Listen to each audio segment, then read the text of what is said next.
This is the Fair Use Notice. The material on this video is provided solely for educational and informational purposes. It may contain copyrighted material, the use of which has not specifically been authorized by the copyright owner. Infringement of copyright is not intended. The material is made available to help educate people about health-related issues, and it is believed that this constitutes a fair use of any such copyrighted material as provided for in Title 17, Section 107 of the U.S. Copyright Law. The material is distributed without profit to those who would like to use such material for research and educational purposes.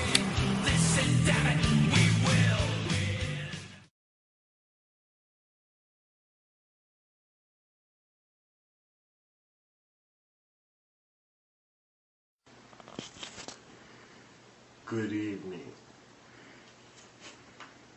I am father of my five. The video you are about to watch is horrifying. Now, actually, I'm trying to make light of this. I'm trying to do like a really lame attempt at Vincent Price, which is, this probably isn't a good time for it. The video you're about to watch is horrific. You probably shouldn't be watching it. It's going to show you the truth about far too many things. You know what? Here's your free choice. You have the choice. You have the choice to push stop on this video right now. And again, you have the choice to let it play. What you're about to see cannot be unseen.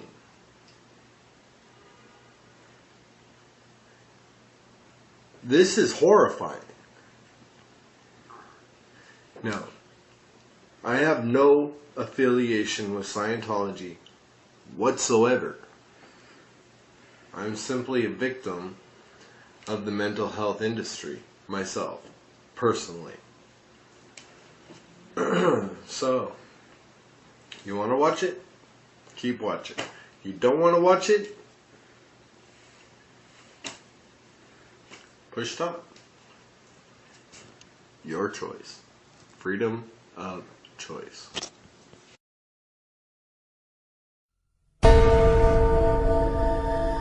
A new psychological study from the National Institute of Mental Health. Just this morning, along with long-time psychiatrist. Circle of depression is growing wider, broader. 15% of women suffer from this disorder. Affecting over 20 million Americans. Changes that have occurred in the brain. Abnormalities in the neurotransmitters.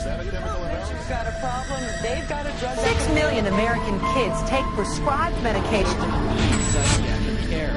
But what if the criminal is mentally ill? The punishment is a form of aversion therapy. Depending on cures on the show, but I want to Crime, OCD. Oppositional defiant disorder. Schools criticized for overfishing.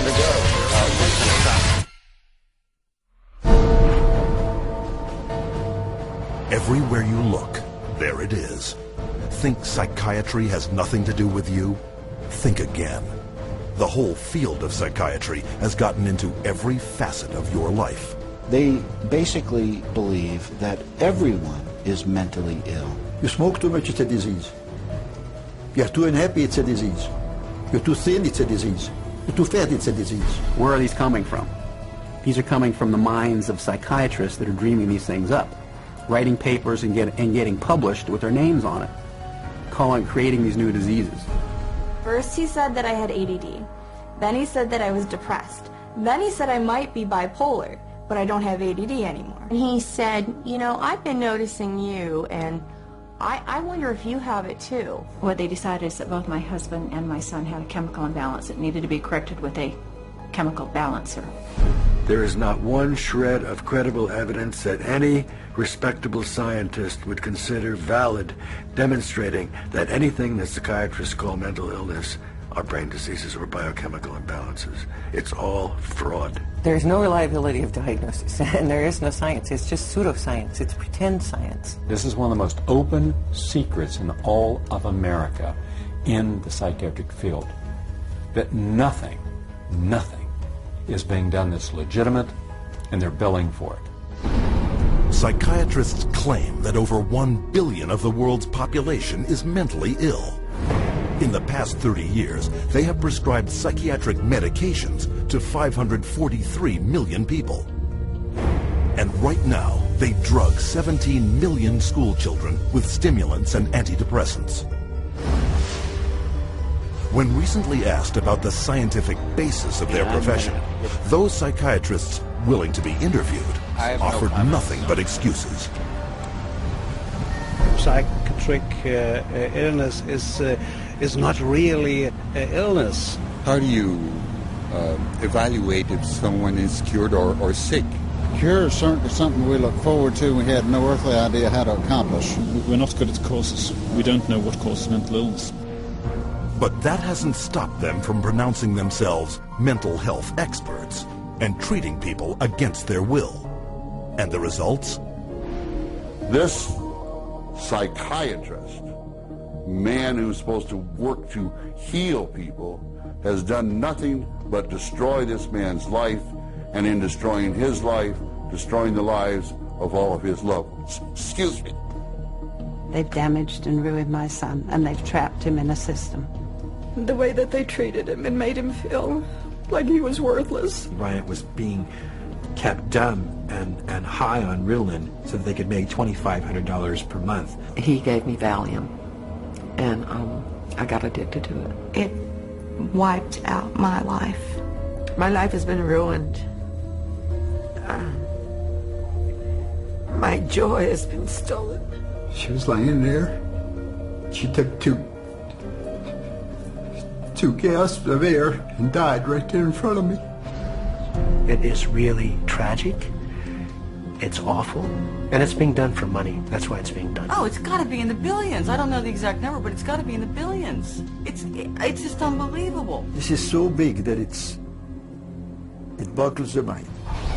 Take the human tragedy you have just seen and multiply it by the millions.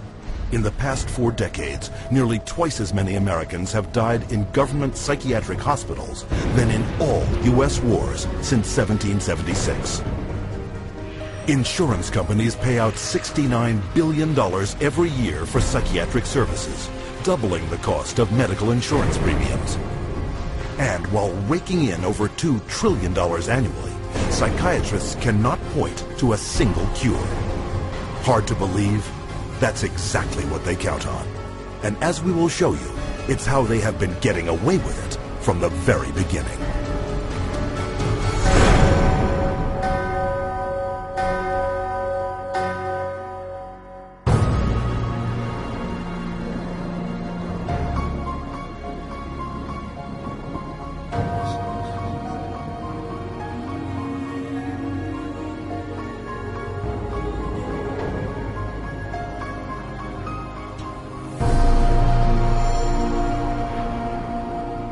The roots of psychiatry have to do with control, power, and alienation from certain groups of people who are uncomfortable to be around.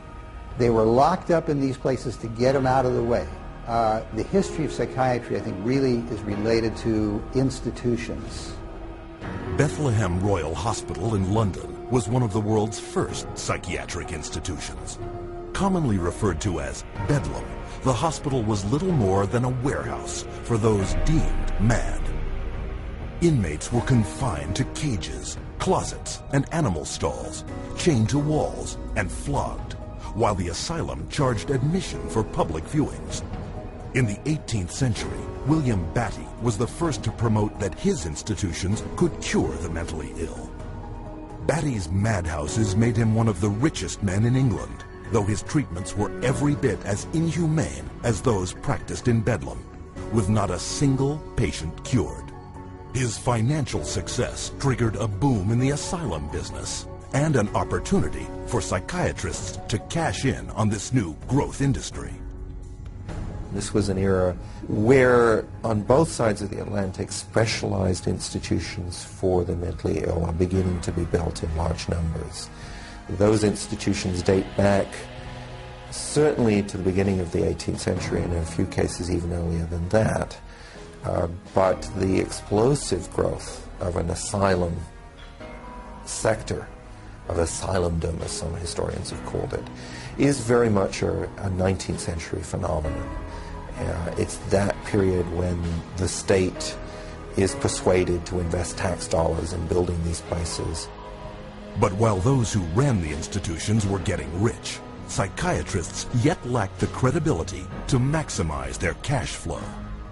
In order to justify their profession, they needed to come up with these biological solutions, or they didn't have any profession.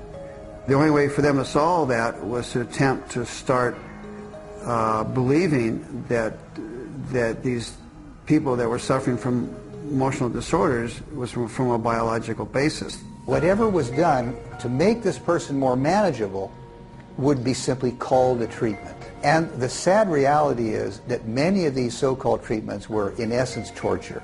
The near-drowning devices that were developed in this period, for example, must have been appallingly frightening.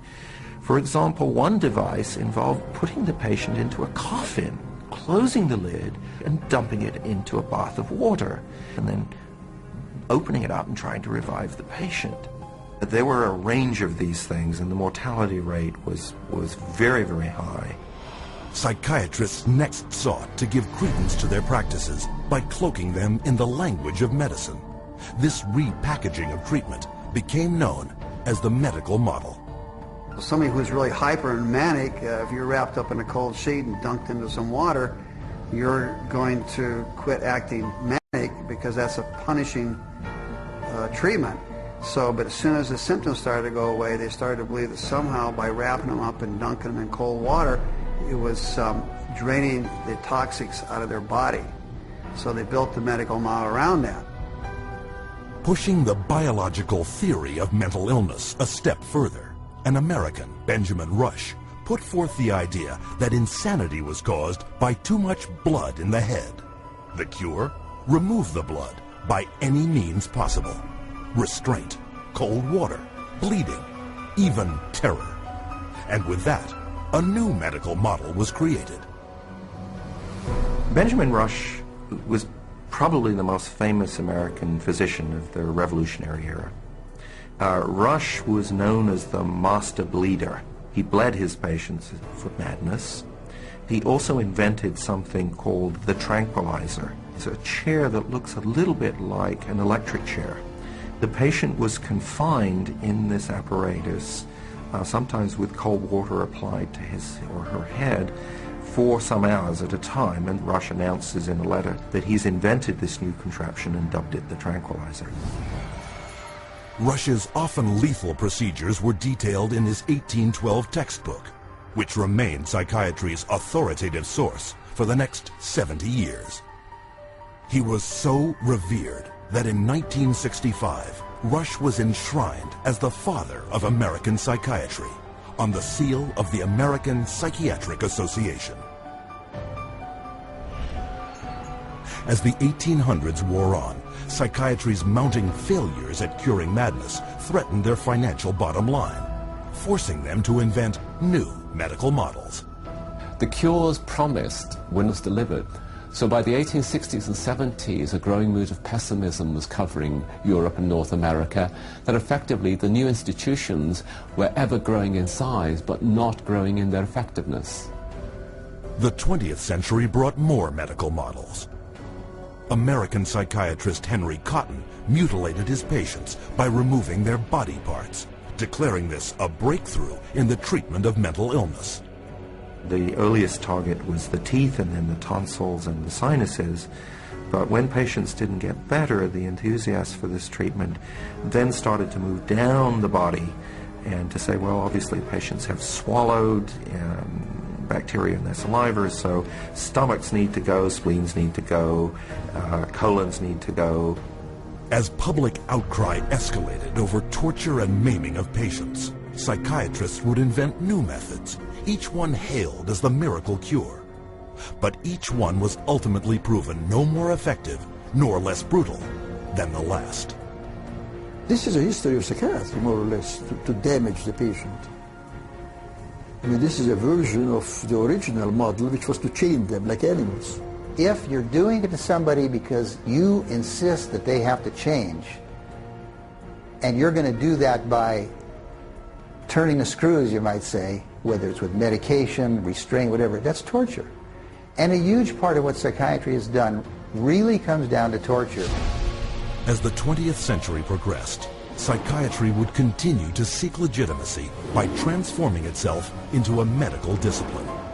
But they succeeded only in creating more efficient ways of inflicting mental and physical torture and death. A legacy that has carried forward into modern psychiatry, with its most profitable medical model to date, the mass drugging of millions. But to do this, psychiatrists first had to shatter one of mankind's most cherished beliefs, decreeing that people were not what they thought they were.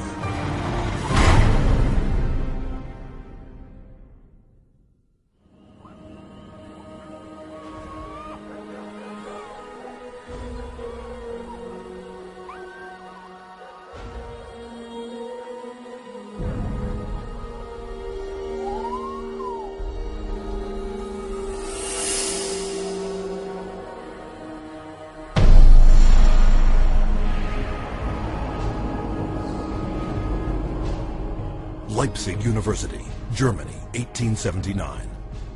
Professor Wilhelm Wundt experiments on the human senses. Wundt declares man's thoughts, personality, and behavior are nothing more than chemical reactions in the brain. Wundt became frustrated with his inability to change behavior because he was dealing with the original, psychology. That's the psyche, that's the soul. He created a new science, which was based on man being an animal without a soul, to be trained. Not to be a thinker, but to be trained. Students from around the world gathered to study Wundt's new definition of man as a soulless organism. The spirit of the age was summed up by German philosopher Friedrich Nietzsche. Gott ist tot. Gott bleibt tot. Wir haben ihn umgebracht. Following Wundt's theory, a Russian, Ivan Pavlov, conducted animal experiments seeking methods to modify behavior.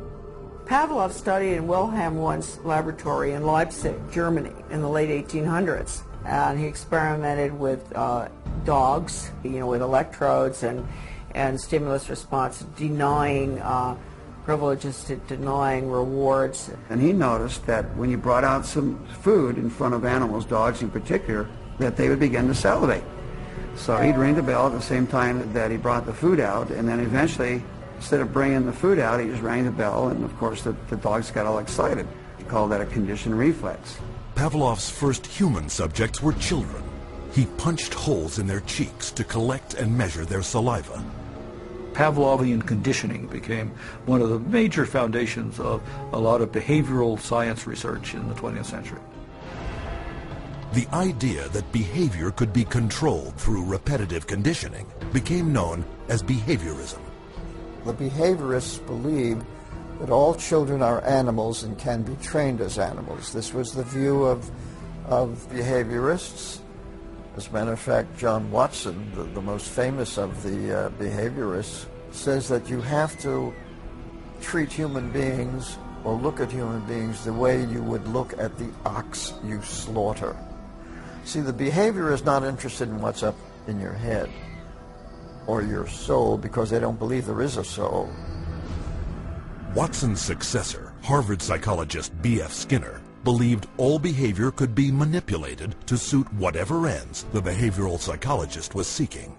Skinner developed what's called operant conditioning, where he was able to demonstrate you can change animal behavior by certain schedules of reinforcement, by giving them rewards at certain times, and then you can teach pigeons to play ping pong, for example, and you can teach rats to run mazes, and you can teach human beings to seek certain economic or societal rewards. Skinner could actually shape new behavior patterns, and this actually was the sort of thing he quite soon became very famous for. Perhaps his most notorious experiment was the Skinner box. He was designing the Skinner box, which is something like a big playpen, but everything in it's controlled. The temperature's controlled, the light's controlled, and so on. And the idea is then you present children with certain stimuli that you want them to learn to react to. For nearly a year, Skinner isolated his daughter in a box, similar to those he built for rats. The child was stimulated and had to respond in a certain way, like a chicken or a rat in a cage, because they firmly believe that children are animals. If you believe, though, that a child is a human being, you can't train him like a rat. Today, about $40 million a year in taxpayer money is paid out by the United States National Institute of Mental Health for behavioral psychology research. A total of $19 billion since 1948. With these funds, psychiatrists apply the same conditioning techniques developed by Pavlov, Watson, and Skinner. Case in point, a juvenile detention center where children are hooked up to 270-volt batteries and shocked in a procedure called aversion therapy. Antoine was having a number of problems because he was up at a center that was shocking him every time he did anything. There was a button on a little, almost like a TV remote, that would be used and pushed. They will get an additional shock for trying to remove the electrode. So they're expected to sit there and let this electricity pass through their skin without trying to remove it. If they yell in anticipation of the shock, they will shock the student an additional time for yell. The cost to send a student to Judge Rottenberg from New York is about $214,000 per student. These students are tortured. They're given this electric shock therapy for no other reason but to inflict pain. Other techniques include administering electric shock to treat sexual deviance, sending powerful magnetic impulses through the skull to interrupt brain activity, and shooting high voltage through surgically implanted electrodes, all to stifle problem behavior, and costing up to $100,000 per patient. And while this science without a soul led to behavior modification techniques that continue to generate billions in research and treatment, it also laid the groundwork for another psychiatric movement that would cause the deaths of millions.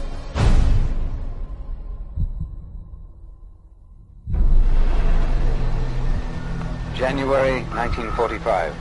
As World War II comes to a close, the full horror of Hitler's final solution is exposed, with grotesque killing factories unparalleled in human history. Mass graves filled with corpses of men, women, and children, murdered by starvation, bullets, and poison gas. What could drive men to commit such atrocities against their fellow human beings?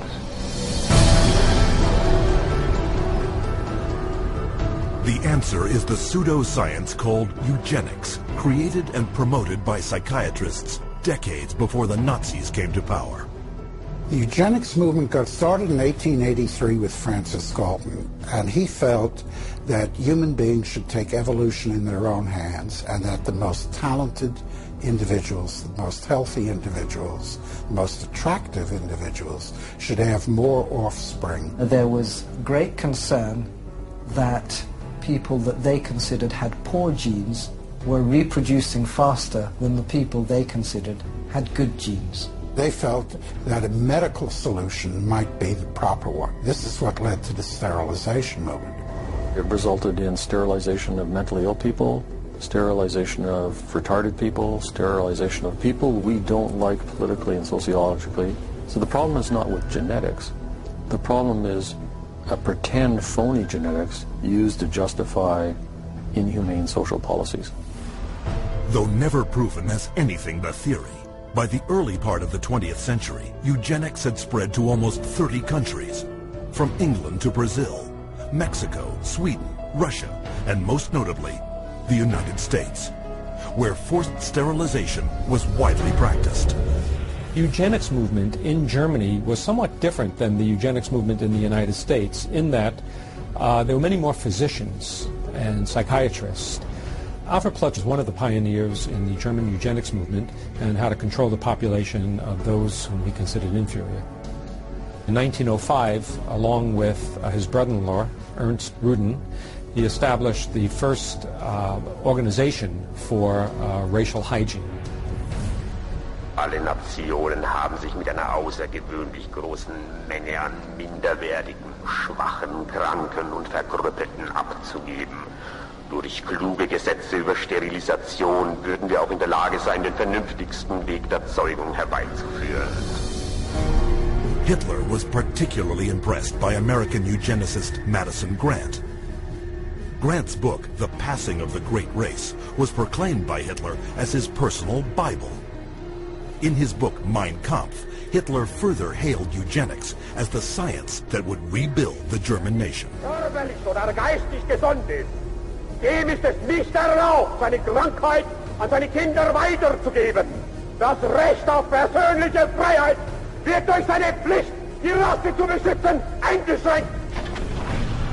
The German eugenicists welcomed the Nazi advent to power because the Nazi program could fund the very programs that they had in mind. The Nazis gave them political support, financial support, and conversely, the psychiatrists gave the Nazis a medical justification for their genocidal policies. Something like 40% of German psychiatrists had joined the SS by 1933. They weren't forced into the SS. They just joined it naturally because the beliefs were very, very similar. Rudin and his work led directly to the decision to move from sterilization to murder. Their plan was simple. First, convince the public that feeble-minded undesirables wanted to escape the burden of their existence, but could not say it, and that killing them was an act of mercy. Then extend the definition of inferior to include Jehovah's Witnesses, Jews, gypsies, homosexuals, all unworthy of life. Psychiatrists produced propaganda movies known as the Nazi killing films, shown in all 5,300 theaters throughout Germany. Geisteskrankheit ist als ein Erbübel eine der größten Gefahren für die Volksgesundheit. Irrtum ist, dass sich solche Kranken glücklich fühlen und am Leben hängen. Sie haben überhaupt kein Daseinsbewusstsein. Wer von ihr befallen wird, dem ist die schwerste Last des Schicksals auferlegt. Ein Dasein ohne Leben. It first started with passive violence, which is starvation. It then intensified to lethal injections, and finally it developed into systematic gassing and cremation. Their headquarters were established in Berlin under the infamous code name T4. T4 program was named after Tiergarten 4, which essentially resulted over a period of time in the murder of about 70,000 people who were deemed mentally retarded, emotionally distraught, or physically handicapped by the Germans. They were called life unworthy of living. The killing, piloted in psychiatric institutions across Germany, then moved into the concentration camps, with top German psychiatrists as the executioners. Paul Nietzsche, the T4 director, declared, Das Aussortieren in den Konzentrationslagern lief etwa genauso ab wie in den Nervenheilanstalten. Und mit selbigen Erfassungsbögen. 6 million Jews died in concentration camps and as a result of Nazi extermination policies. Rudin congratulated Hitler for making his, that is Rudin's, 30-year dream come true. After the Nazi surrender, an international court of justice was held to put psychiatry on trial for its war crimes. But American psychiatrists, fearing a permanent blow to the future of psychiatry, stepped in by shifting the blame onto a handful of German psychiatrists. There were some doctors who were prosecuted, but very few. Ernst Rudin returned to Switzerland at the end of the war. He did not serve any prison time. One of the strangest things of all about the legacy of Nazi science is that some of the nastiest psychiatric eugenicists at the end of the war went back to work either in Germany or sometimes in the United States. What began with a psychiatric plan to eliminate undesirable humanity had now spread throughout the civilized world and was responsible for the murder of 11 million people. Never brought to justice, psychiatrists, as you will see, continued to advance eugenics around the world. And today, we see the results. In racism, human misery, and unending social conflict.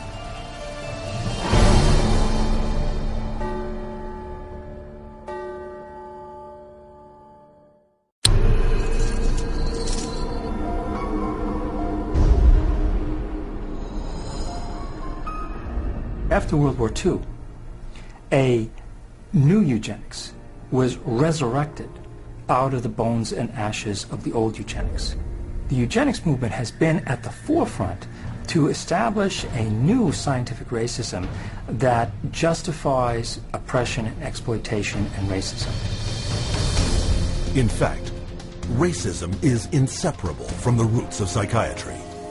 The entire history of psychiatry, beginning with scientific conclusions that were made in the 1830s, was an effort to prove the intellectual inferiority of African Americans. Benjamin Rush is the father of modern psychiatry. And he is the one that gave us the term nigritude. He said that all blacks have inherited this disease.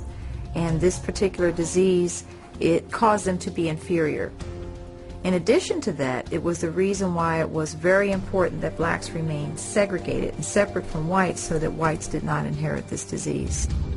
Asserting that negritude was a form of leprosy, Rush justified segregation as a medical necessity. And that became an argument to continue slavery. The fact that you have brutalized a whole group of people had nothing to do with that. It had everything to do with some genetic link, and that basically you were just a diseased person. So when a slave master wanted to get rid of a recalcitrant slave, they could just say, oh, well, they're suffering from this disease. Drapetomania, that is the name of the mental disorder that was contrived by Samuel Cartwright, who said that blacks have a mental disorder if they had a desire to run away from slavery. Running away became such a common problem that psychiatrists attempted to give that a disease. He says, but that's a cure for that. And the question was, well, what's the cure for that? Frequent whippings, frequent whippings. You'd be surprised how that disease clears up when the lash is put in place of their excuses. After slavery was abolished, psychiatric racism not only persisted, it intensified. The American Journal of Psychiatry officially proclaimed that Negroes, as descendants of savages and cannibals, were ill-prepared for higher civilization, while their pseudo-science eugenics stepped up its racist activities. There is a clear and long and intimate connection between the eugenics movement and the Ku Klux Klan. Harry Laughlin, who was the Carnegie Institution's director of the Eugenics Record Office, had close relationship to the Ku Klux Klan through the publication of a book called White America, which was written by a major Klan leader. So Laughlin wrote a glowing review of the book in the Eugenics News, and at the same time you have the Ku Klux Klan using eugenics to justify their racist goals. But psychiatric racism wasn't exclusively American. Some of the worst abuses of the 20th century occurred in South Africa, where the government adopted the same racist theories and practices used by Hitler. This was no coincidence. The Prime Minister had studied eugenics as a psychology student in Nazi-influenced Germany in the 1920s. Dr. Hendrik Verwoerd is regarded as the architect of apartheid.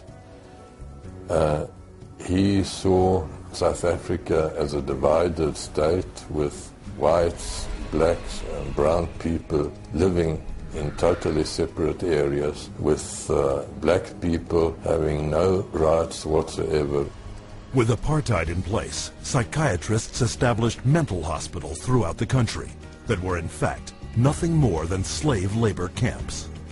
These places operated under a private company by the name of Smith, Mitchell and Company. They were saving money through the cheap accommodation for psychiatric patients while making a massive fortune out of money that Parliament had appropriated for medication.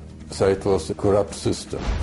When this operation was finally exposed, it was discovered that 67,000 prisoners had perished, while at the same time, psychiatrists had collected $117 million in funding from the South African government.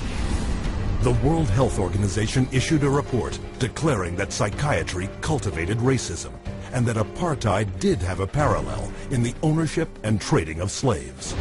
In 1971, in the United States, psychiatrist Louis Jolly West continued psychiatry's legacy of racism, hatching a secret aversion therapy experiment called the Violence Center. His government-funded plan: implant electrodes in the brains of African American and Hispanic males to shock them should they exhibit any violent behavior. And if that didn't work, chemically castrate them with drugs. When West's racist proposal met with public outrage, the plan was quickly shelved. Though psychiatry's unrelenting racist theories were blunted, they were not stopped. In 1994, psychologist Richard Herrnstein co-authored The Bell Curve, claiming to prove that blacks were genetically disabled and therefore inferior to whites.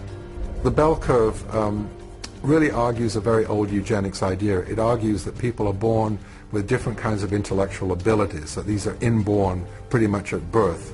It goes back to the notion that somehow black people are genetically and biologically inferior to white people as a way to justify what was really its programs of social racism and social sexism.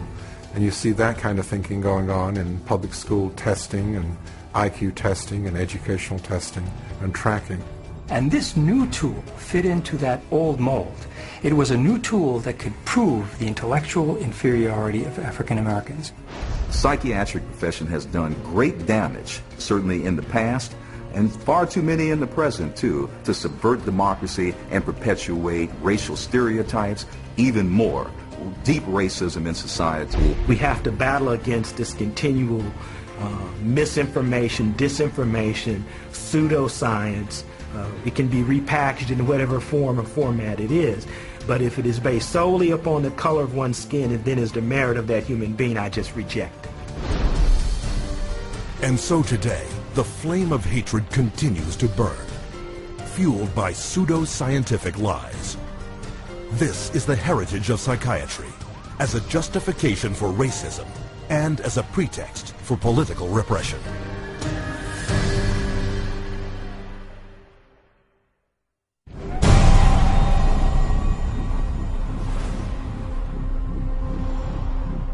Быть верными коммунистическим идеалам, убежденно, с революционной настойчивостью, претворять в жизнь ленинский завет, учиться коммунизму, трудиться самоотверженно, по-коммунистически, всей жизнью своей, утверждать на земле дело Ленина, дело партии. Клянемся!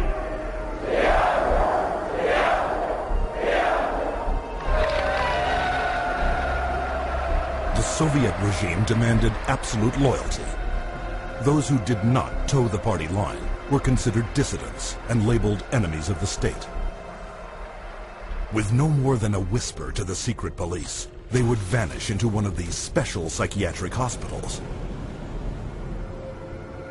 Despite the risks, these so-called dissidents put their ideas of freedom into action. Я вел жизнь тайную, конспиративную. Никто не знал, что я это делаю. У меня была маленькая подпольная типография, и я стал делать листовки. While others considered themselves loyal Soviet citizens. Я, например, считал, и то уверенно считал, что я один из лучших советских людей. Когда уже даже меня арестовали, и им написали особо опасный государственный преступление, я рассмеялся. Я при нем, при этом же самом нынешнем генерале, рассмеялся. Он меня вызывает психиатра на утро.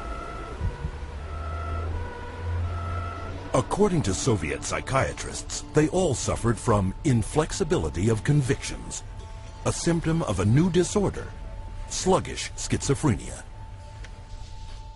Вот когда добьешься, тогда я заявлю.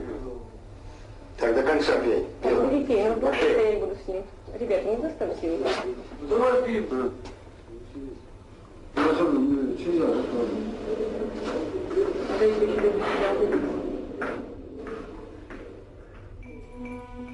Like their counterparts in other countries, the Soviet psychiatrists prescribed powerful drugs to cure their patients.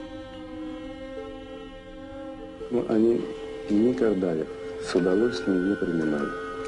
И находят пути их не принимать.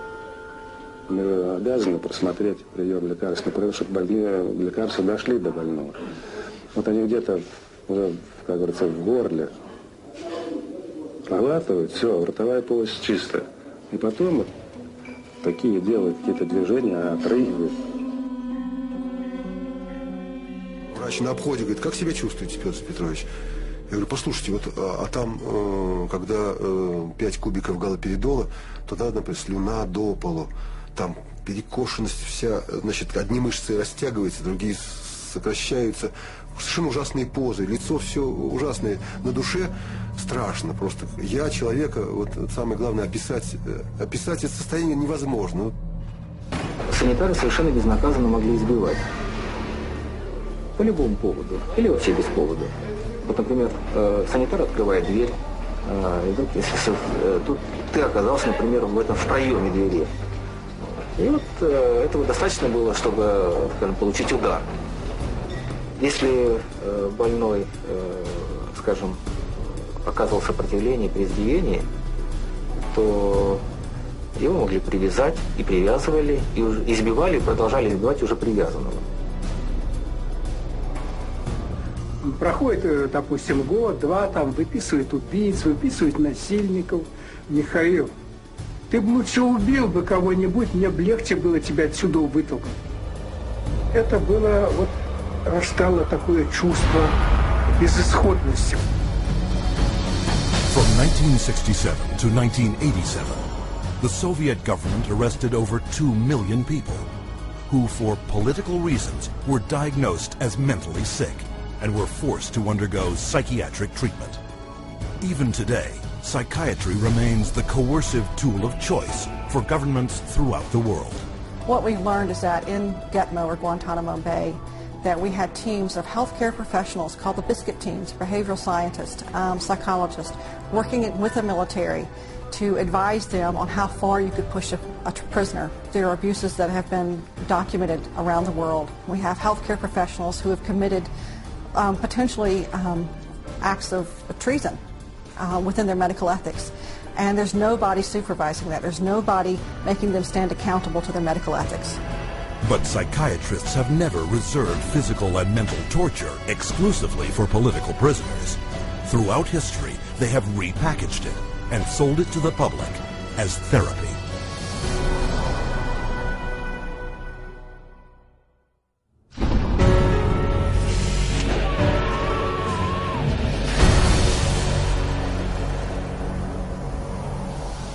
Beginning in the 1920s, psychiatrists embraced a new group of procedures that claimed to work by creating intentional damage to the brain. Manfred Sokal had this notion that he could kill just the bad brain cells, that somehow we have good brain cells, we have bad brain cells. So if you give people enough insulin, you kill those bad brain cells, and if the person survived this epilepsy, they would be better off for it. Despite convulsions that caused severe spinal cord injuries in 40% of the patients, Sokal pointed to their childlike state and declared his treatment a success. Hospitals built insulin wards, and coma therapy became big business. Not to be outdone, Ladislaus von Meduna of Hungary believed he could drive out mental illness by inducing brain-damaging seizures with a drug called metrazole.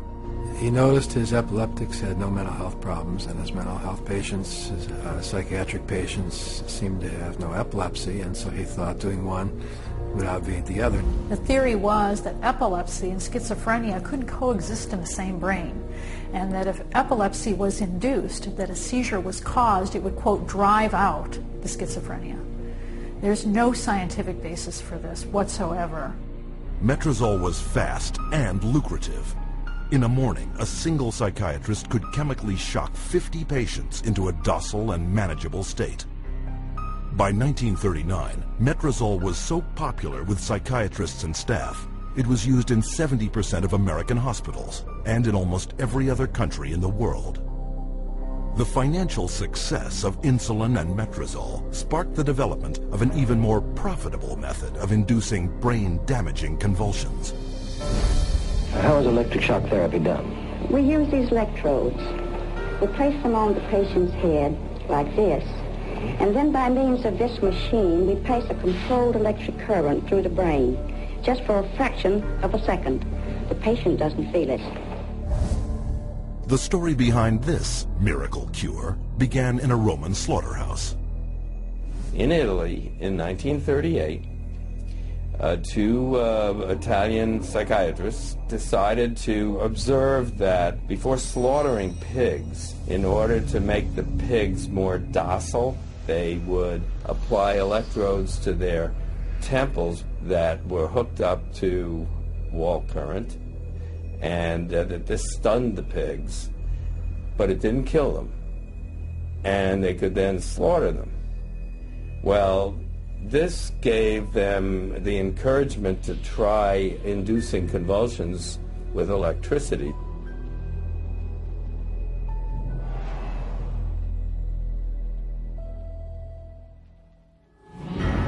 We would see teeth falling out, broken spines, bones knocked out of joint, broken bones, and people even getting internal organ damage from being restrained while they were having these uncontrolled writhing seizures, convulsions. Many patients have been returned to their homes and jobs who might still be here if it were not for this helpful form of treatment.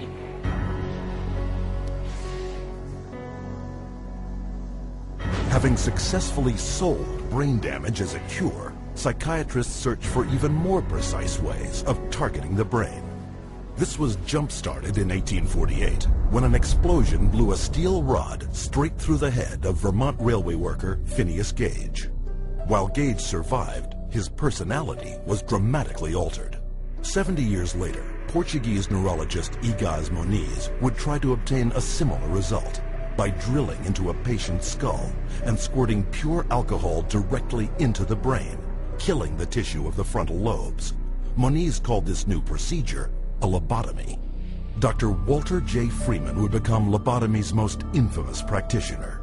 He discovered he could do it faster without having to drill through the skull.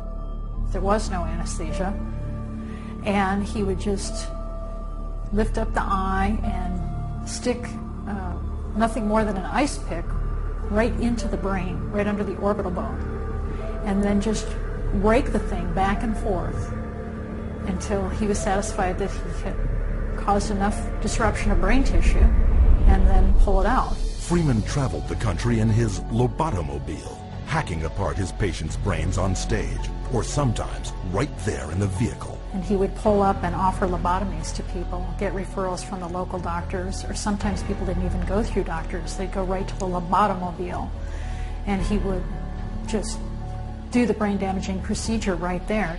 By the time his surgical privileges were revoked after his last patient died on the operating table, Freeman had performed or supervised over 3,500 lobotomies, more than 25% of which, by his own admission, left his patients in a vegetative state. They lobotomized 1 million people in the 40s and the 50s and beginning of the 60s until they came to the conclusion that this was a destructive treatment. But though the stories of miraculous cures were soon exposed as brain-damaging frauds, psychiatrists kept one step ahead, inventing new forms of psychosurgery, passed off as medical advances. I completely shudder from head to toe. And that's what I heard in my head when he drilled something in my brain. Northwest, actually, was sent to home. So I had to do that. Yeah, why did you have to do that? I went, oh, funny, and Did my you? head all shook inside. Oh, dear. Oh, my head shook inside. Yes, all right. I've Everything's shut because the eyes, everything, the teeth. Yes, well,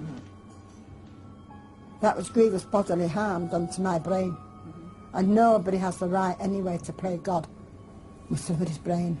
The whole operation took about 8.5 hours. And they kept me awake for every second of it. And I remember every second of it. And I still remember it to this day because I have this operation every day of my life. Whether I like it or not, I have it. Psychiatrists still tout the benefits of lobotomy, a treatment that earns them $31 million annually.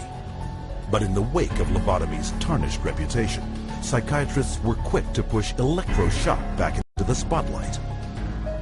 Renaming it electroconvulsive therapy, they now give patients anesthetics to squash their screams and paralyzing agents to avoid watching the writhing of agony.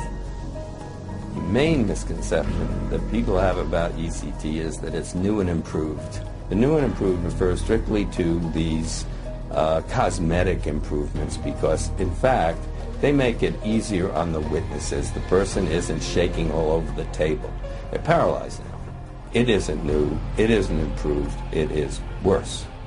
Every 10 years or so, there tends to be, first of all, a denial that it causes any harm. Secondly, an acknowledgement that it might have caused harm, but here's a whole new approach, and now this one is blameless, without any research to back it up. The ECT machine can produce anywhere from 50 to 400 volts. It's the kind of energy that we use for industrial machinery that might be in a steel mill or a printing press, some large piece of machinery. It's an extraordinary amount of energy, and it causes a great deal of damage.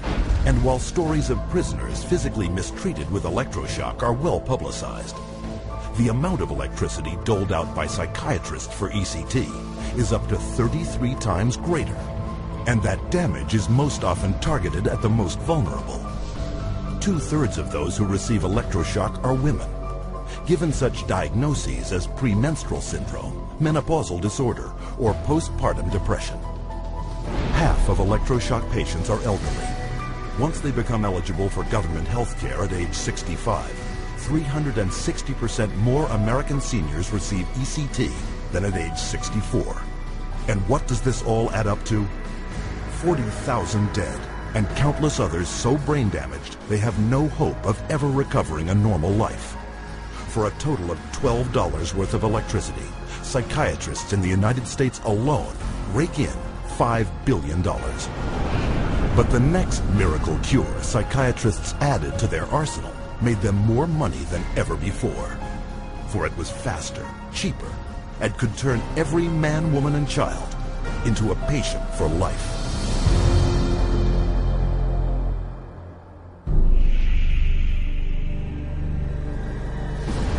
By the early 1950s, psychiatrists discovered their next miracle cure.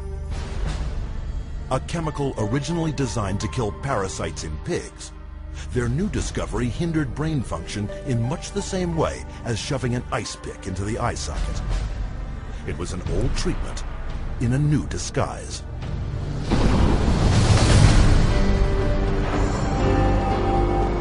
With the advent of these new tranquilizing drugs, it seems not too much to say that we're on the verge of an entirely new era in the treatment of mental illness.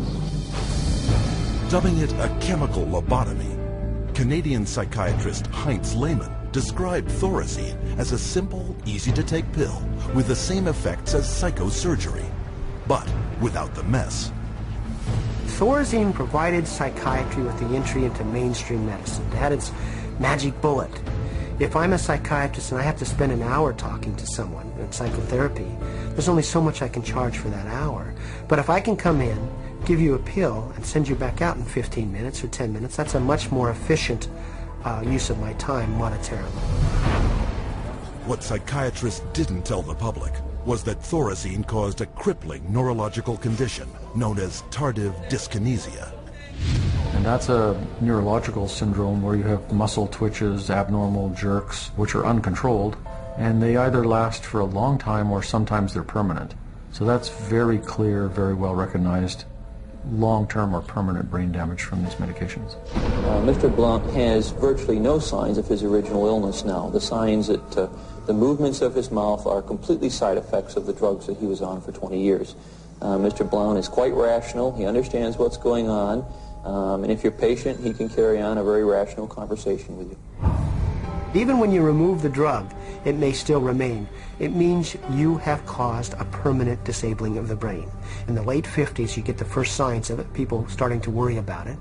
But it's not until the late 70s that psychiatrists start warning their patients about it. 20 years. Thorazine's manufacturer, SmithKline French, had good reason to keep a lid on the bad news. In the first year alone, SKF saw a 3,000% return on their original investment. With the public and the press kept in the dark about the severe and disabling side effects, prominent doctors and psychiatrists met in Puerto Rico to lay the groundwork for the expansion of psychiatric drugs far into the future. Psychiatrist Dr. Nathan Klein wrote this in the conference's final report. The present breadth of drug use may be almost trivial when we compare it to the possible number of chemical substances that will be available for the control of selective aspects of man's life in the year 2000. Dr. Klein spearheaded a movement flooding new psychiatric wonder drugs onto the global marketplace, backed by a massive publicity machine, spending hundreds of millions of dollars. Psychiatry was now an industry of drug pushers. By 1970, the American Psychiatric Association was so dependent on drug company money that 30% of its annual budget came from pharmaceutical advertisements in its official journals. So we had money flowing to trade organizations, we had money flowing to the doctors, and to their journals. Well, we all know that that is going to influence how they think. The majority of National Institute of Mental Health and National Institute of Health scientists are getting more money from drug companies on the side than their tax-based salary. With so much money to be made, all psychiatrists needed was a scientific theory to justify it. Their solution? An official report declaring that all mental problems derive from a so-called chemical imbalance in the brain, requiring drugs to correct. This chemical imbalance is one of the greatest fallacies ever foisted upon patients and the public. There is no chemical test to show an imbalance related to any psychiatric disease, whether it's depression, anxiety, what have you. The chemical imbalance is for the benefit of the psychiatrist. It has to be there so that psychiatrists can treat it. But fraudulent chemical imbalance theories could not hide the mounting evidence of common and terrifying side effects, such as akathisia. Akathisia is like an extreme inner nervous agitation. People describe it as wanting to crawl out of their own skins.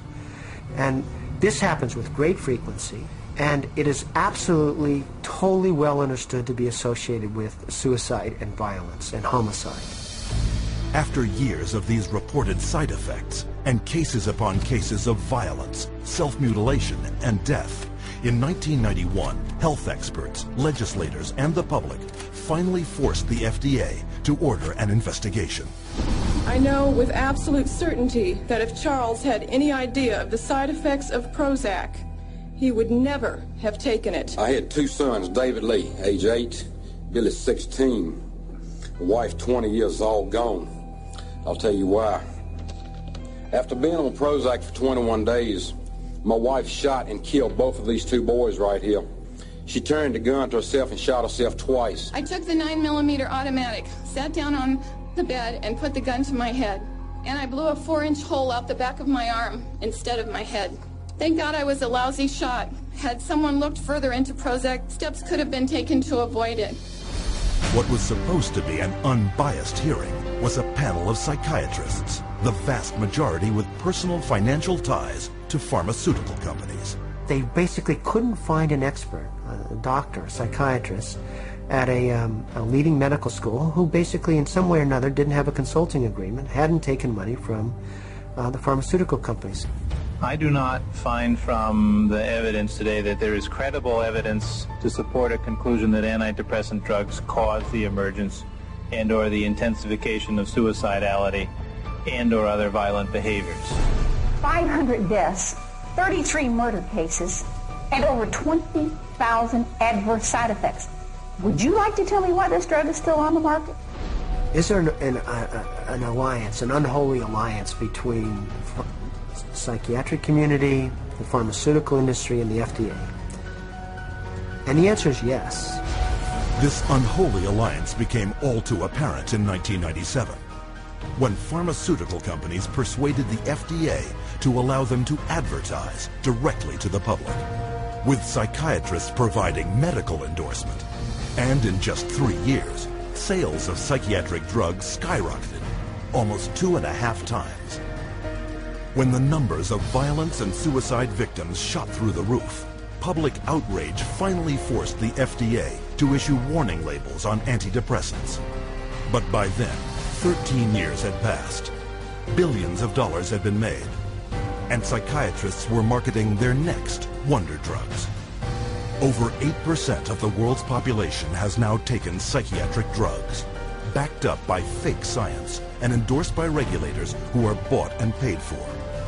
Their harmful medications gross nearly $27 billion a year. And while psychiatrists were finding a way to diagnose and drug every person on the planet, on another front, they were continuing their assault on our most personal freedoms.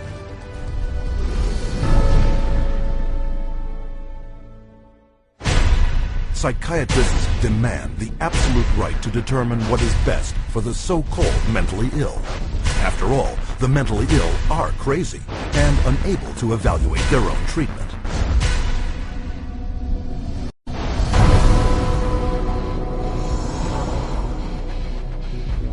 To enforce their authority over others and keep their institutions filled at profitable levels, psychiatrists use a method called involuntary commitment. When you go to a real doctor, say a family doctor or a cardiologist, a patient always has the right to refuse treatment. So there is no such thing as involuntary treatment when it comes to clinical medicine as practiced by real doctors. Psychiatrists, of course, believe that people can be treated against their will. In 1956, psychiatrist Winfred Overholser presented a plan to Congress intended to take involuntary commitment to a whole new level. The plan: purchase 1 million acres of Alaskan wilderness, build a huge mental asylum, and change the commitment laws so that anyone could be shipped off with no more than a simple nod from a psychiatrist. The bill sailed through the House of Representatives, but when the public caught wind of the plan, they became enraged, referring to it as Siberia, USA. The bill was quickly struck in the Senate. But while the death of the Siberia bill put a stop to their large-scale plans, involuntary commitment still remained the most effective and profitable method for filling psychiatric institutions. Again, the person has committed no crime and has no trial and is sent directly to a mental hospital, which is really a prison. How many people go to an insane asylum and say, please lock me up? Doctors don't lock up anybody. Psychiatrists lock you up. Even children can be taken from their parents with little legal recourse. They just invaded our home. They came in with officers. Our kids were scared. You know, they come in with pieces of paper and say, you're giving us your kids. And it's like, you know, how can they just come in and do that? She said, you could be arrested for medical neglect. And I said, but how is that when, you know, this is my child? And I see that he doesn't need that much medication. Why would you threaten me with something like that? At 10 p.m., 2 policemen and 2 social workers came to my house and took all 4 of my kids away. Once committed to psychiatric hospitals, patients are drugged and restrained. The more a person objects, the more this objection is construed as symptom of a mental illness. At which point the person would be locked up in restraints. There would be the ankle, the knee, the waist, the head, the wrist, and the shoulder restraints. And If when that process was happening, if there was almost any resistance at all, the person then would be medicated to a point where they would almost be knocked out. We had one case where they actually took a patient in a seclusion room and beat him up. Then they lied about it to the services that investigated. So it's a pretty wide range of abuse issues that we've encountered.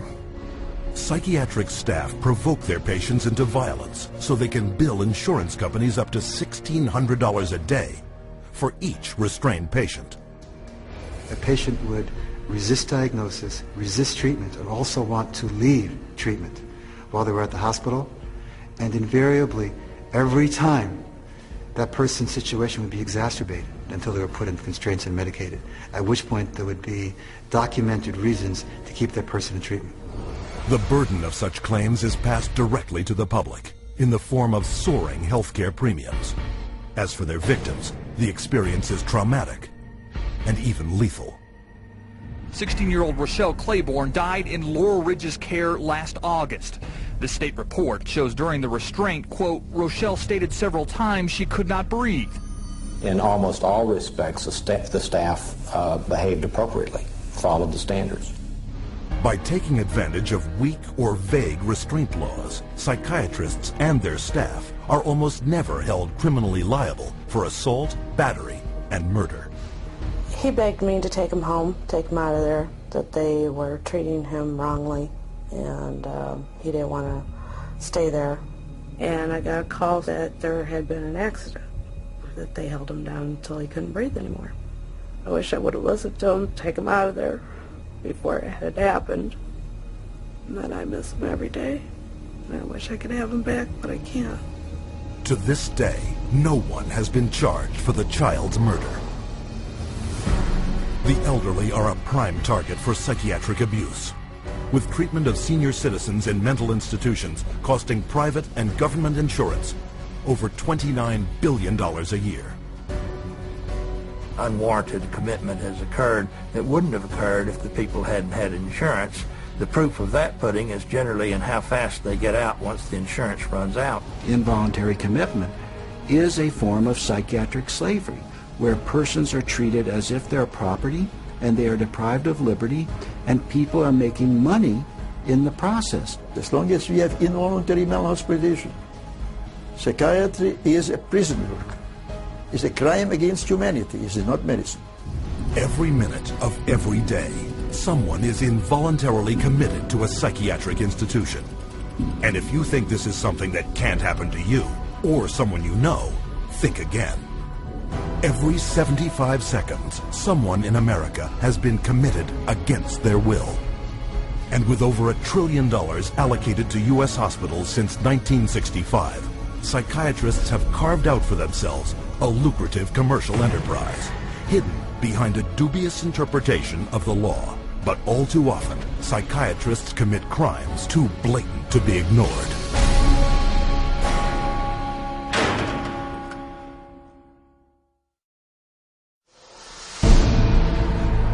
The FBI has raided the headquarters of one of the nation's largest operators of psychiatric hospitals. Hundreds complained of overbilling, misdiagnosed conditions, and insurance fraud. Investigators say they found more than 5,000 similar cases in all 50 states. Psychiatrists clearly are getting rich. Psychiatrists traded drugs for sex, filed false insurance claims, and exploited patients sexually. We have uncovered some of the most elaborate, aggressive, creative, deceptive, immoral, and illegal schemes being used to fill empty hospital beds with insured and paying patients.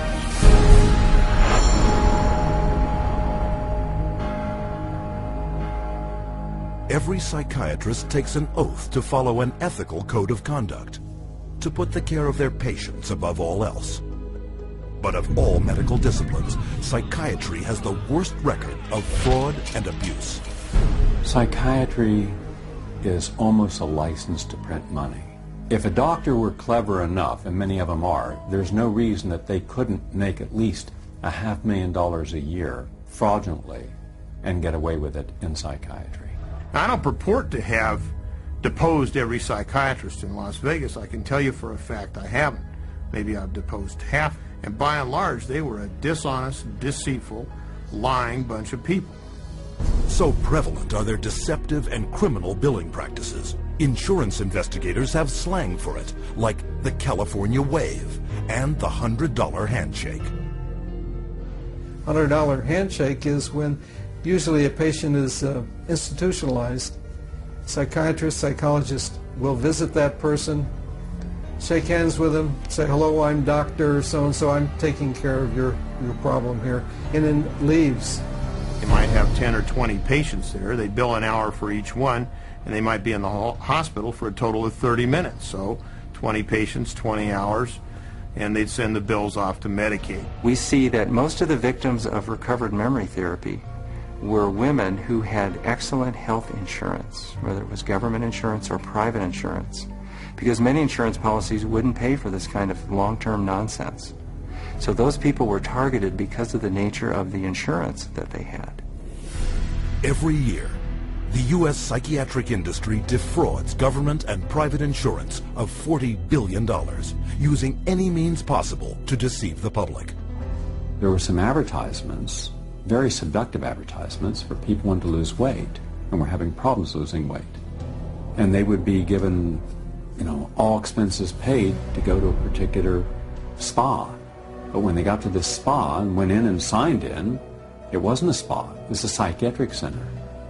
And then they couldn't get out. What instead they received massive doses of mind-altering drugs, and they were kept for a lengthy period of time, and their insurance carrier was billed tremendous amounts of money for something that was unnecessary. But their lies go beyond the psych ward and into the courts, whereas paid witnesses, they will say anything to collect their fee.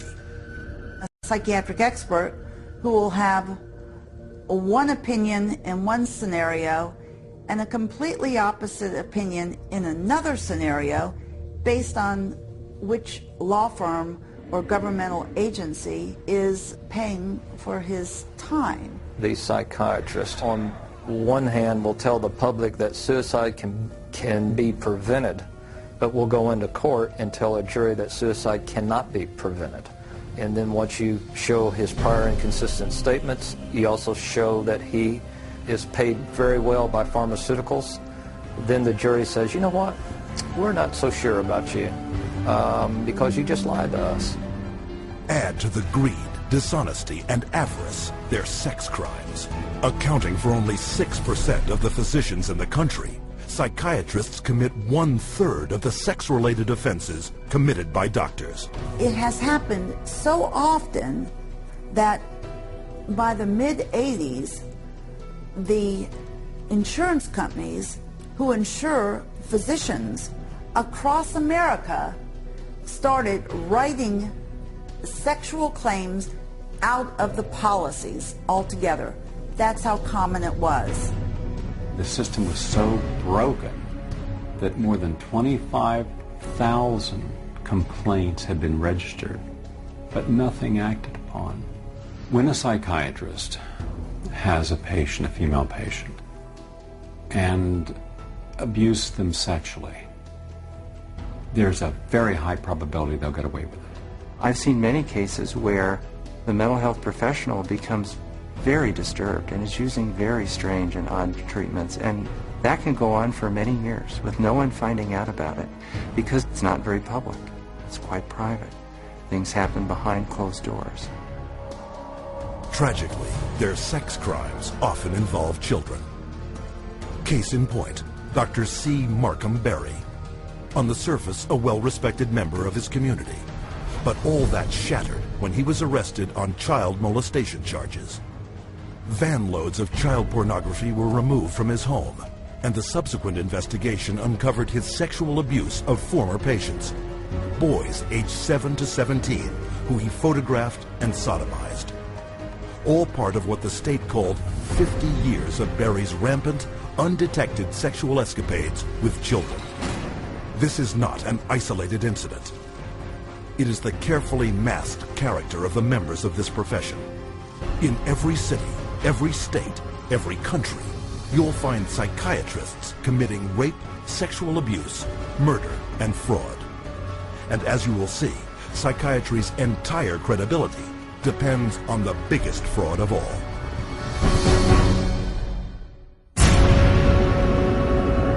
I was diagnosed with a chemical imbalance, manic depression. They diagnosed me with having ADD. He told me I had conduct disorder, ADHD, mild depression, major depression, manic depressive, borderline personality disorder, compulsive disorder, anxiety, depression, and schizophrenia, ADHD, sleep disorder, identity problem disorder. There's no such thing as mental disorder. A mental disorder is whatever someone says it is, and if the person saying this is a mental disorder has enough power and influence, then people believe, oh, that's a mental disorder. But you can't have power or influence without credibility. So psychiatry manufactures its own.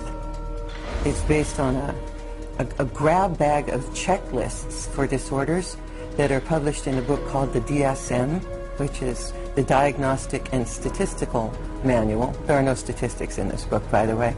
That just makes it sound more scientific. They create this cluster of disease, and they get together and they vote. Is this a disease? All in favor, say aye. It's marketed as a scientifically based document. Now, the American Psychiatric Association, which publishes the DSM, do a lot of work to create an aura of scientific precision around the DSM, but it's not scientifically based. Since the first edition of the DSM, the number of mental disorders voted into psychiatry's diagnostic manual has grown to 374. And with each new disorder, psychiatrists create yet another way to defraud the public. If you have 27 ways to bill in the DSM, that's 27 ways to bill. If you have 300, that's 300 ways to bill. So you can pretty much find anyone walking on the street that could fit into a DSM somehow. When you build insurance companies, you can't say the word. You've got to say a number.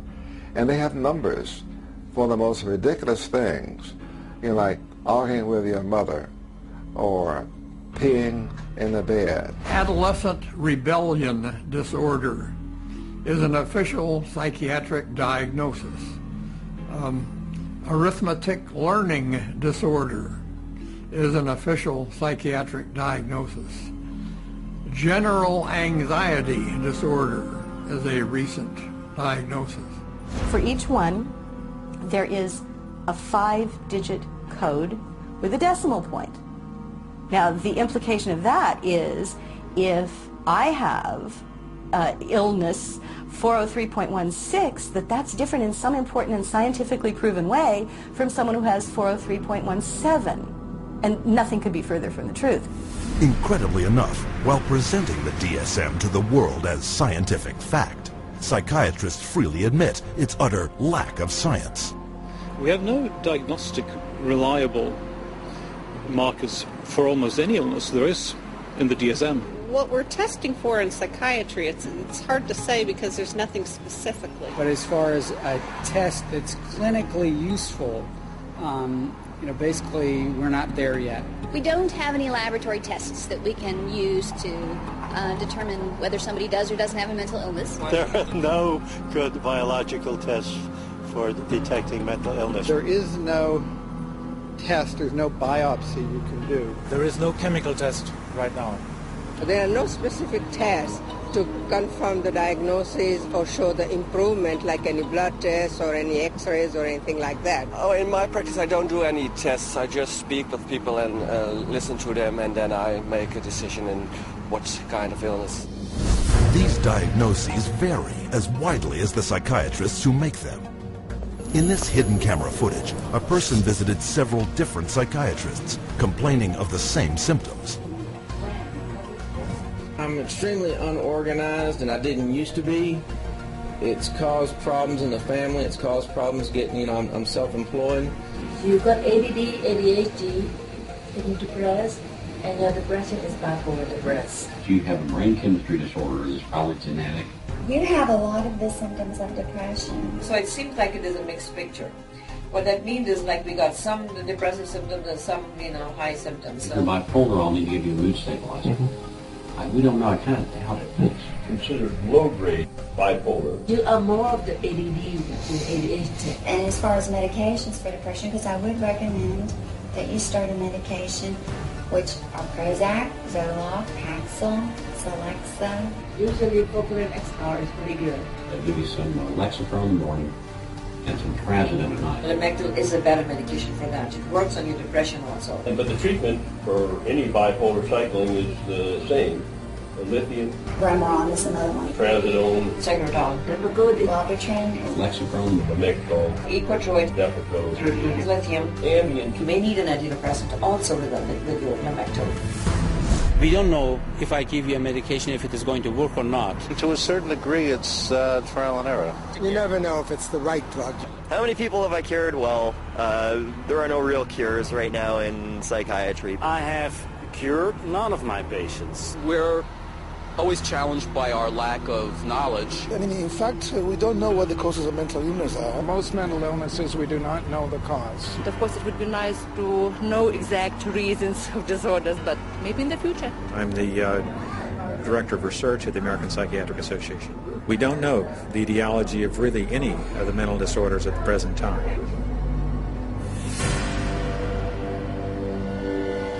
DSM-5 is coming out. It's grown to 10 times its original size, and it labels everybody. I could find 5 diagnoses that would fit you or anybody else.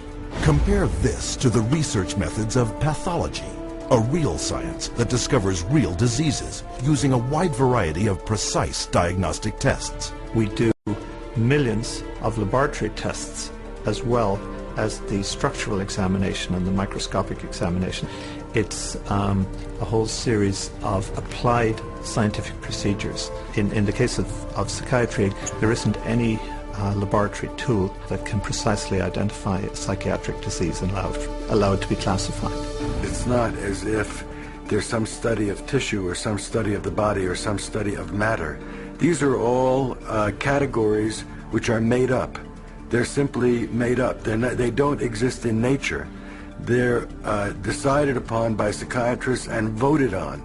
Psychiatrists are not the only ones who benefit from the DSM. Wherever you find a psychiatric diagnosis, you'll find a psychiatric drug. The pharmaceutical corporations now contribute enormous sums of money for the education of psychiatric residents and for the support of research by their professors, so that psychiatry today has become in America, has become very largely learning of which drug to use with which disease or disorder.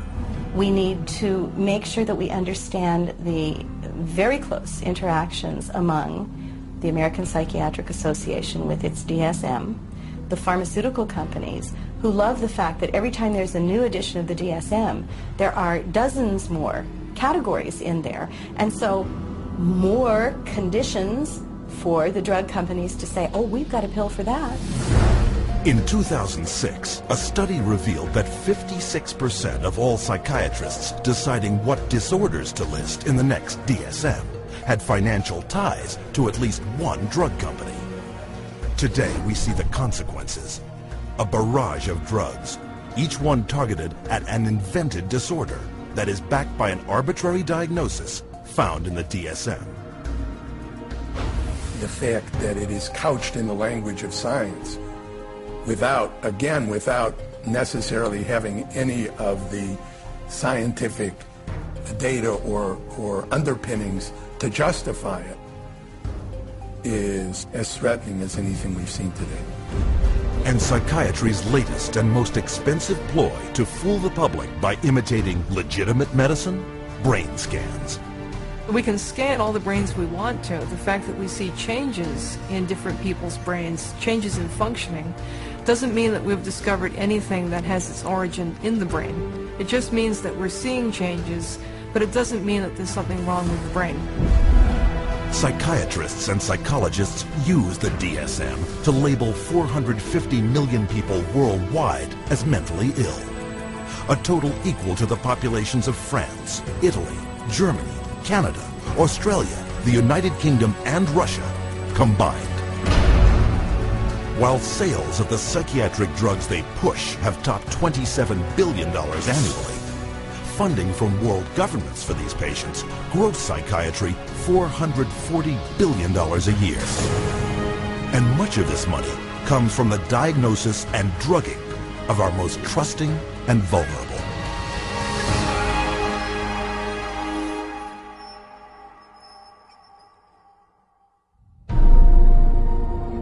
We have swallowed all manner of poisonous certainties fed us by our parents and school teachers.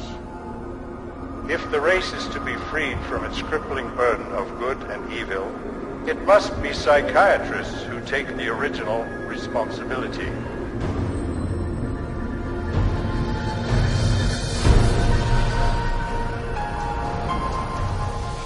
Brock Chisholm's declaration typified the psychiatric onslaught aimed directly at our school system.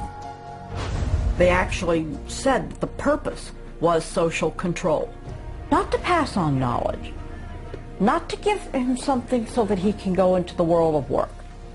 In 1950, psychiatrists and psychologists from around the world met at the White House to propose a total reorientation of the public school system. The White House Conference on Mental Health in the 1950s was a landmark that served to bolster the idea that schools would serve their communities better as mental health clinics than they would as institutions of learning. In the early 60s, the world of psychiatry started to really go places in this country. Little by little, it came into our schools, our educational system. And by 1965, it was written into law. Psychiatrists were given the green light for the wholesale labeling and drugging of school children. A child is labeled ADD or ADHD the minute he can't sit still for a 10-15 minute period of time, or he talks constantly or ignores the teacher completely. That will get him and earn him an ADD or ADHD label. The labeling of attention deficit hyperactivity disorder, ADHD, went into full swing in 1987. Within 1 year, 500,000 American children would be diagnosed as ADHD. By 1994, that number had soared to 4.4 million. In response to widespread public alarm at this apparent epidemic of mental disease, the U.S. government-funded National Institutes of Health assembled a panel of prominent doctors and psychiatrists to explain to parents and educators exactly what ADHD was. I would like any member of the panel to describe a typical ADHD in terms of symptomatology. Mark, would you like to? Since you see them in your practice. I think the panel has been frank, and the difficulties here are immense in terms of these. It is hard. It's very hard to know how to answer this question. They cannot, even when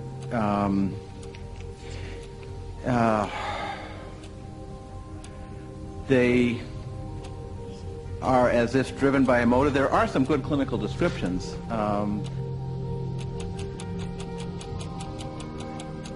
And I think,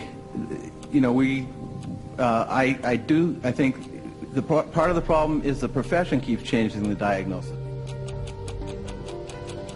At this time, we do not have a diagnostic test for ADHD. Therefore, the validity of the disorder continues to be a problem. But this shocking admission did not stop school psychiatrists. 2 years later, the number of American students diagnosed with ADHD had shot up to 6 million. Today, 20 million children worldwide are labeled with some form of learning disorder, a diagnosis often made in a matter of minutes. We would sit behind a two-way mirror along with the parents. We would then look at the child. We would do small manipulative activities with them to see where their deficit was. It was wrong what we were doing. We were looking at a 5-minute glimpse of this child's life and saying, okay, here you go. Here's a little pill, take it, you'll be fine. Those little pills like Ritalin, Adderall, and Concerta are classified by the U.S. Drug Enforcement Administration as highly addictive substances, right along with cocaine, heroin, and methamphetamine. When I was on the Ritalin, it made me just feel like totally different, like I wasn't even who I was. I was, flipping out, was twitching, going crazy. I felt like I was out of it all the time, like I wasn't there, I wasn't human. You're just a zombie, pretty much. You do what you can just to get by and just don't do anything extra. My mother never teased me, but she thought I really had ADHD and I was wrong, and I had something wrong with me. So I thought she'd feel bad and feel sorry for me if I died. But then again, I thought that she would miss me a lot, and I also love her a little more than I wanted to kill myself. And so I stopped when I realized that. The abundance of prescription medications created a new income source for kids, selling their meds to their schoolmates. It's called kitty cocaine. They take the Ritalin and they just repackage it and they sell it on campus to the kids because it's like speed. I figured if I was going to do drugs, I might as well make it worth it. And I ended up doing street drugs, and then I ended up getting into it really bad. We're looking at marijuana and other things as being gateway drugs, and actually the so-called medications are a greater gateway drug. The Ritalin drugs are backfiring big time because if the child is already disruptive and he takes cocaine, he's going to be a lot more disruptive after he's taken it. It is not going to calm him down. Boom! She got on the drugs and her personality changed, her behaviors changed, they became erratic and dark and violent, and it was just a nightmare. He kept having adverse reactions, becoming very, very angry. He could not control his behavior, he couldn't control his temper. He was on 5 different psych meds, Prozac and lithium, and he was 7 years old. And he was unable to function. He would have rages and then crying and all kinds of just violent rages, grabbing knives and all of this.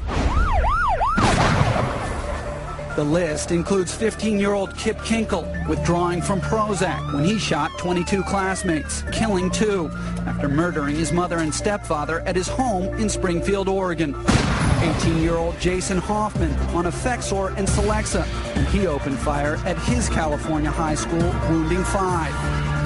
15-year-old Sean Cooper on a mix of antidepressants when he shot students in Idaho. And 17-year-old Eric Harris on Luvox when he and partner Dylan Klebold killed 12 classmates and a teacher in the bloodiest school massacre yet, Columbine. And all of this overshadows the very reason children came to school in the first place, to get an education. Since 1970, the United States has fallen from 9th to 28th place in worldwide academic standing. While during that same period, the number of American school children labeled with learning disorders has skyrocketed, and the sales of ADHD drugs have multiplied 32 times. Children don't ask for psychiatric drugs. Children don't ask to be diagnosed. They don't want to be called crazy. So you ask the classic Roman question, legal question, cui bono, who benefits? The people who make the diagnosis.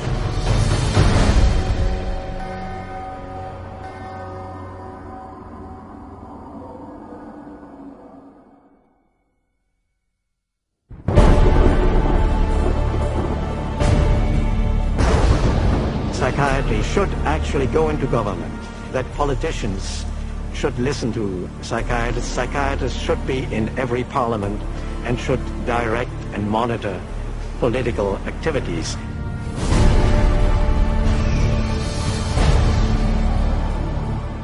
Psychiatry, in little more than a century, has infiltrated society on a global scale. and not by accident. People aren't aware that in 1940, a prominent British psychiatrist, Colonel J.R. Rees, addressed the National Council on Mental Hygiene and set the agenda for psychiatry for the next 60 years. Since then, psychiatrists have been given authority in nearly every sector of our society, with tragic results. We must aim to make it permeate every educational activity in our national life. Public life, politics and industry, should all of them be within our sphere of influence. We have made a useful attack upon a number of professions. The two easiest of them, naturally, are the teaching profession and the church. The most difficult are law and medicine. Rees's colleague, psychiatrist G. Brock Chisholm, co-founder of the World Federation for Mental Health, later expanded upon psychiatry's plans. To achieve world government, it is necessary to remove from the minds of men their individualism, loyalty to family traditions, national patriotism, and religious dogmas.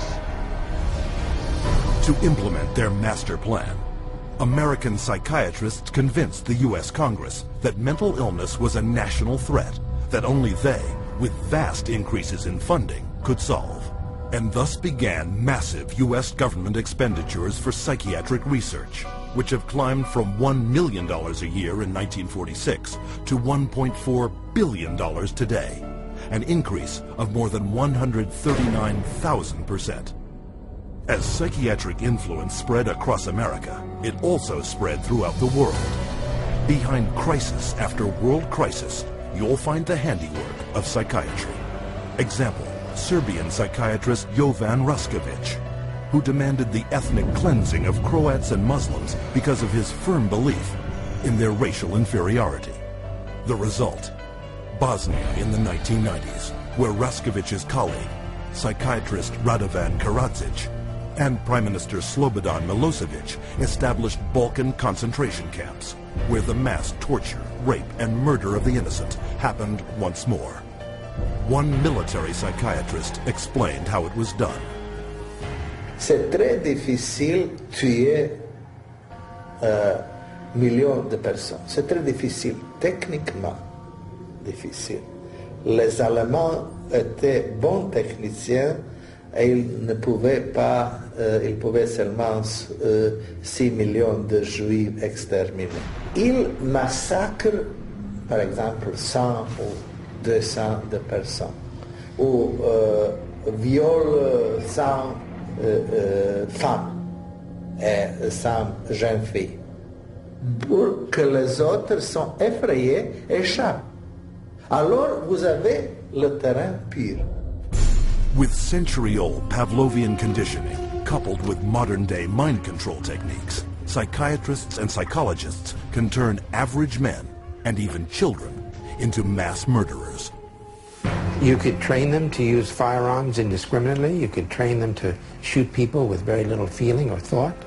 You could train them to use abusive and brutalizing procedures in order to obtain information with no hesitancy, with no concern. This is how terrorists are created. In the wake of 9/11, Osama bin Laden was characterized as the mastermind behind the attacks.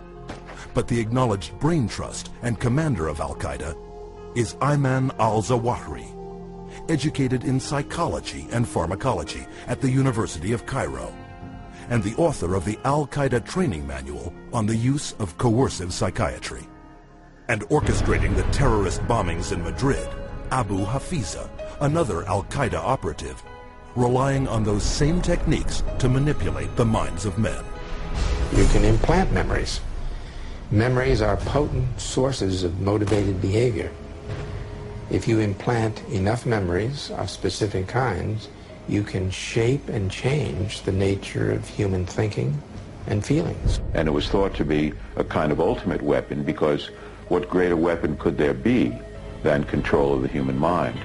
You can control minds, and you can move people around, particularly when you control their lives. It's easier to control their minds. When we look at psychiatry and psychology, social control is the primary agenda.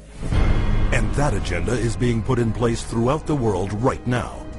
using mental health screening campaigns fed to the public under such innocuous sounding names as Teen Screen. The national government is actually encouraging it and wanting to test every single kid in our public school system. All children are put under this kind of a test for psychiatric evaluation, a 10-minute test that tells them absolutely nothing. I predict that upwards of 90% of all the people screened will be diagnosed as having a psychiatric disorder, which means that we'll have an entire generation that will be a perfect profit center. The man behind the Teen Screen program, psychiatrist David Schaefer, consultant to the U.S. Department of Defense. They're not just screening children to have complete control of the 52 million children in school. They're screening now, and that bill, they will screen their parents, and they will screen all adults in America. The idea of mass screening for mental illness in the American population, run by a government initiative, is one of the scariest ideas I ever heard of. Psychiatry is politics, has always been politics. It is politics pure and simple, because psychiatry was always the application of force against people who don't want to be forced. It's a sad thing, and parents better wake up. Society better wake up, because we're in serious trouble if they don't. Psychiatry's master plan to infiltrate all sectors of society is becoming a reality. We don't have an epidemic of mental illness. We have an epidemic of psychiatry. Something can and must be done about it.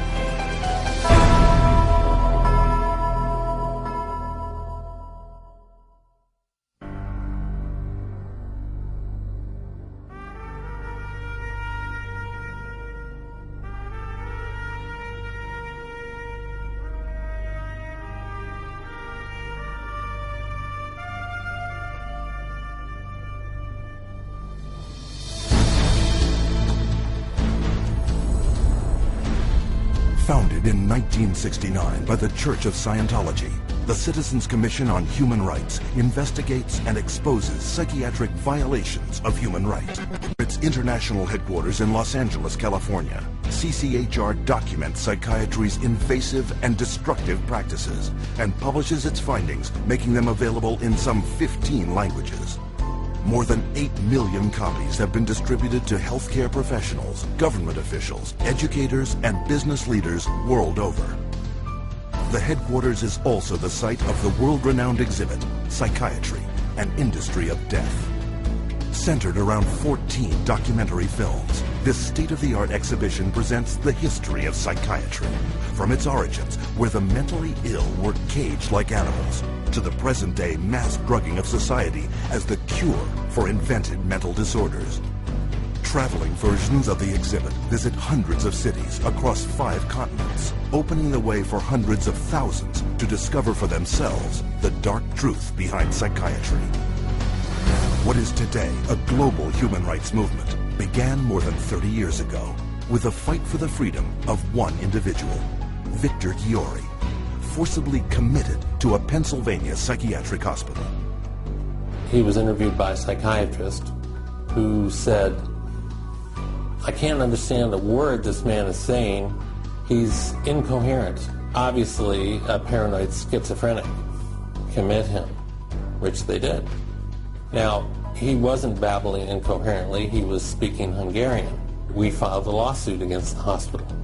In the middle of the case, the doctor, who was the head of the hospital, stands up and he says, "We want nothing more to do with Victor Giori." The release of Victor Giori was the first of thousands of cases throughout the world, helped by CCHR. CCHR challenged involuntary commitment laws throughout the United States and internationally, and what we found was that people were being incarcerated without any legal rights. They had no right to an attorney. They could be drugged, shocked, lobotomized without their consent. Example, Australia, 1977, where CCHR exposed a psychiatric practice called deep sleep treatment. Patients were being knocked unconscious with a cocktail of barbiturates and other psychiatric drugs, and they were being subjected to electroshock treatment daily, sometimes twice daily, without their knowledge. deep sleep treatment had led to 48 deaths. It was CCHR that investigated it, exposed it, and fought for over a decade until deep sleep treatment was banned. In South Africa, CCHR exposed psychiatric camps where mental patients were kept and brutalized and then farmed out as slave labor. In Italy, CCHR worked with legislators and the media, conducting raids on psychiatric hospitals, the conditions of which were barbaric, and CCHR got them shut down. In Japan, CCHR exposed the financial crimes of psychiatrists and hospitals that were defrauding the government and taxpayers. The guilty were tried and the hospitals put out of business. And in the United States, CCHR uncovered $1 billion fraud in the nation's largest chain of private mental health facilities. 600 federal agents conducted raids across 20 states. Dozens of prosecutions ensued, millions in fines imposed, and the entire chain of corrupt hospitals was bankrupted and permanently closed. And behind every public warning you see today about psychiatric drugs is CCHR. CCHR has documented the side effects of these drugs, has taken evidence to the FDA, has gone to Congress, has obtained congressional hearings. It took 13 years before the FDA finally admitted that those drugs can cause suicide and issued black box warnings. We got 9 state laws passed. Following that, it was the introduction of the Child Medication Safety Act in 2004. In the last 3 years alone, there have been more than 50 international drug regulatory agency warnings exposing the dangers of psychiatric drugs.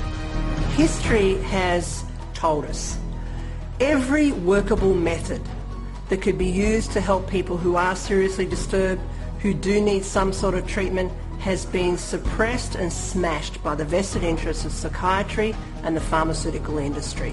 The public's largely been getting their information from the industry that benefits on putting them on psychiatric drugs. It's an advertising campaign. It's not science, it's marketing. CCHR is causing things to change by being champions for a growing number of well-intentioned people who are risking their professional careers to speak up against the abuses of psychiatry. Having that support from a group like this has made a tremendous difference in what I feel personally that I've been able to accomplish. So I think of CCHR as fellow soldiers. I'm unaware of any other organization that does the kind of work that CCHR does, particularly on the scope and the level that they do. CCHR has been very effective at moving the ball down the field. One at a time, one state at a time, one legislator at a time. CCHR has had the resources to be able to teach and have legislators become more aware of what the problem with the psychotropic drugs are. CCHR has researched the issue. When you need the facts, you go to CCHR. Today, CCHR has over 300 chapters in dozens of countries around the world. Wherever and whenever psychiatrists abuse human rights, CCHR takes its message to the streets.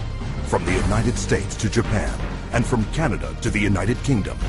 Prominent members of CCHR lead marches to secure the protection and freedom from psychiatric abuse for everyone.